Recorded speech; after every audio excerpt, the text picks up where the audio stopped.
Hola amigos, ¿cómo están ustedes? Bienvenidos a su programa Mi Consigliere y gracias al favor de su atención vamos a hablar de un tema novedoso. Se trata de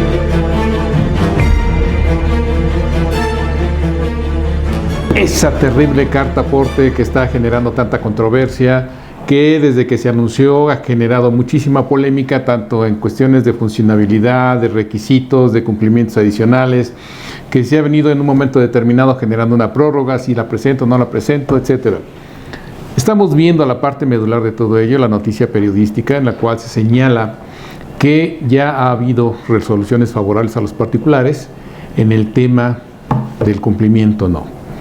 Se menciona en la nota periodística una empresa refresquera y evidentemente que esto es un precedente fundamental. ¿Por qué?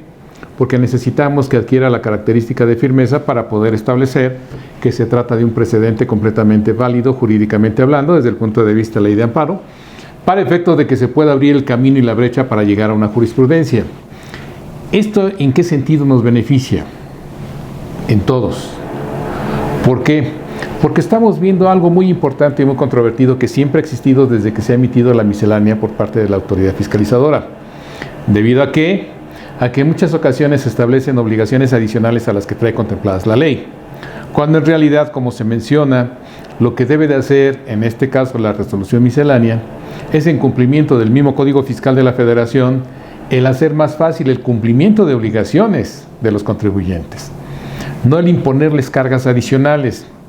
El hecho de manifestarse y que desafortunadamente el Congreso de la Unión, ante su manifiesta ignorancia, siempre ha delegado en materia de la autoridad fiscal como tal, que haga las adecuaciones correspondientes de una manera más maleable, es decir, de una forma más sencilla, para poder cubrir en un momento determinado toda la serie de deficiencias en las que incurre, insisto, el Congreso de la Unión. No es nuevo, es histórico. Pero hay un detalle. Si estamos hablando, insisto, ya regresando un poquito al tema que ya en su momento comentamos, de los requisitos para ser diputado, para ser senador, no existe el que sepan leer o escribir. No existe el que deban de tener una cuestión educativa, una cuestión profesional a nivel licenciatura, cuando menos.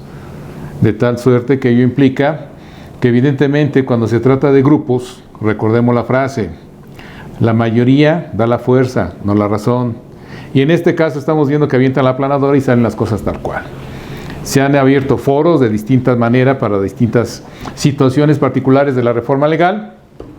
¿Y de qué sirven los foros? Atorle con el dedo para los participantes porque al final de cuentas no los tomo en cuenta y ya tomé la decisión, el Congreso de la Unión está a mi favor, ¡pum!, va la reforma. Aquí nuestro Poder Judicial se enarbola de nueva cuenta con algo muy importante, que es el hecho de decirle a la autoridad fiscal, ¿sabes qué? Tú tienes que facilitar el cumplimiento de obligaciones, tú tienes que generar precisamente esos criterios y demostrar que estás cumpliendo. A mi juicio tenemos un problema muy grande cuando se elimina el Diario Oficial de la Federación de papel. ¿Por qué? Porque ahora es muy fácil, lo estamos viendo ya con este sexenio, ahora sí en este sexenio muy marcado, el tema de sacar novedades en la mañana, en la tarde, mañana en la tarde, mañana en la tarde, con lo cual imagínense ustedes si fuera por papel, ¿cuánto tarda en llegar? Primer problema. Segundo problema, volvemos a lo de siempre. Estamos viendo cómo a nivel político se manifiesta que va a haber el internet para los estudiantes. Lo que necesitamos es internet para la población. Nos están imponiendo la cuestión electrónica. Bueno, vamos a manejar entonces que debe de haber la obligación por parte del gobierno de darnos la cuestión electrónica. Y no que se la pongan como medalla los que manejan el aspecto político diciendo, no, vamos a lograrlo. Me estás exigiendo una obligación, tienes que darme los medios para poder cumplir. Créanme que es un parteaguas esta decisión acerca de la carta aporte, en donde se recalca la necesidad fundamental de que la autoridad fiscal recuerde, dentro de sus múltiples facultades que tiene, una primordial: velar por el cumplimiento del artículo 1 constitucional de salvaguardar los derechos humanos de los contribuyentes.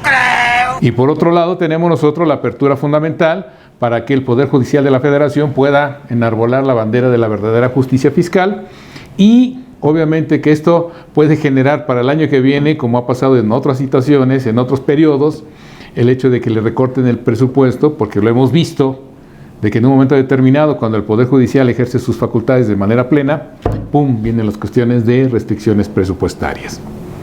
Tenemos más población, por lo tanto el Poder Judicial debe de crecer de una manera natural. ¿Por qué? Porque si antes había 100 juicios, a lo mejor ahorita hay 300, entonces tenemos que ir creciendo de una manera paulatina, pausada, en función de ¿qué? De la explosión demográfica que estamos siendo nosotros sujetos. Ese Poder Judicial lo estamos urgidos de fortalecerlo, estamos agradecidos con estas situaciones, insisto, falta el tema de la definitividad para poder darles a ustedes, como siempre, la referencia y puedan acudir y puedan llevar a cabo un análisis en un momento determinado del concepto de la famosa ejecutoria que puede ser de carácter público. Otro tema también muy importante que se está generando con ello es entonces, ahora sí, empezar a marcar los límites en los cuales puede estar oscilando las facultades de la autoridad fiscalizadora para poder decir de aquí a acá puedo, de aquí para acá ya no. Y de esta manera hacer más fácil el cumplimiento de las obligaciones.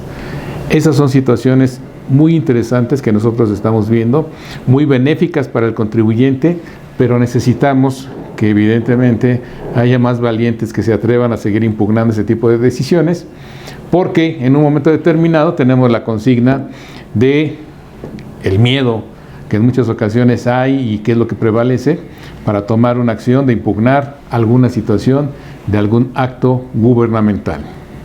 Aquí la particularidad es, en realidad, independientemente del fin que se maneja en la carta aporte de verificar la legalidad o no de la mercancía, la propiedad, al margen de ello, tenemos una situación muy simple.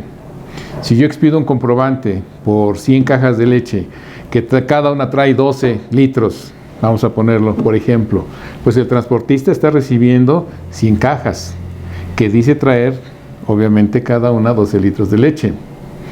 Si hay una situación diferente, el transportista que no conoce el contenido, tiene una situación jurídica muy especial. Si hablamos nosotros de que me dan la factura y yo tengo que tener el cartaporte cuando yo tuve que haber revisado desde que empacaron la leche, tenemos un problema.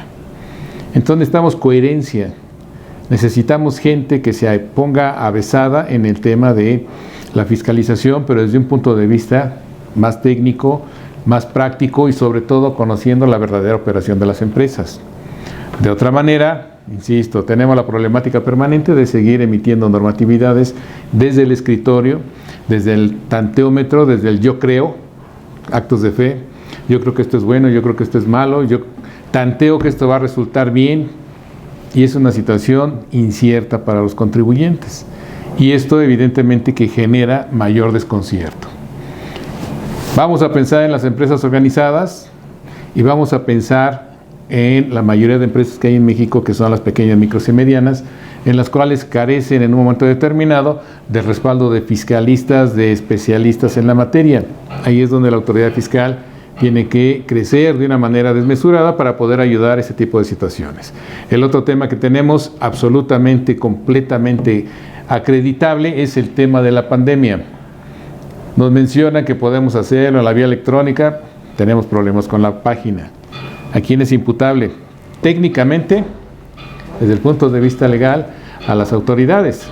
Desde el punto de vista material, podemos decir que hay una problemática, saturación, etcétera. Esa es otra cuestión.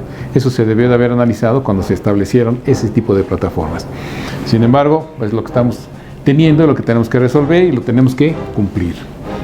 Vamos a estar al alba con ese tipo de situaciones, esperemos esa firmeza de la sentencia para poder comunicárselo a ustedes de una manera más expedita y, como siempre, ya sabes, si te gustó, ese pulgar arriba, esa suscripción, esa campanita te avisa el material nuevo y nos vemos en la que sigue.